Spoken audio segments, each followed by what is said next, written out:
થઈ ગયો. મને હજી સુધી એક જોડી કપડાની નથી લઈ આવતો કંજૂસના પેટનો.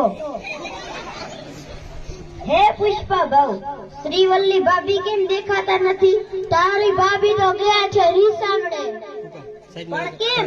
ઈ મને કહેતી હતી કે તું મારો ઘાઘરો ધોઈ આવ.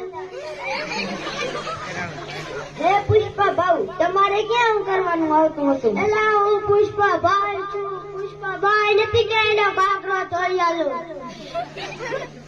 ઈ વાતે સાચી હો પુષ્પા ભાઉ. તમારો એક કપો લુલી ગધેડી જેવો હે, તમારે તો ઘાઘરો ધોતોય ન ફાવે. પુષ્પા નામ આપડીને ફૂલવડી ઈ જે હોય હાલ આપણે સીએમ ને મળવા જવાનું છે. હે પુષ્પા ભાઉ, શેખાવત સાહેબ વરે ફૂટ્યા એટલે શું? ના, શ્રીવલ્લીના પપ્પાનો ફોન આવ્યો હતો. ઈ મને કહે કે સીએમ મારે ફોટો પડાવી આવો અને શ્રીવલ્લીને લઈ જાઓ.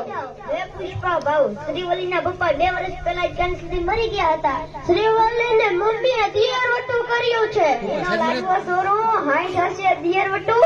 એલા કેશો ઈ દિયર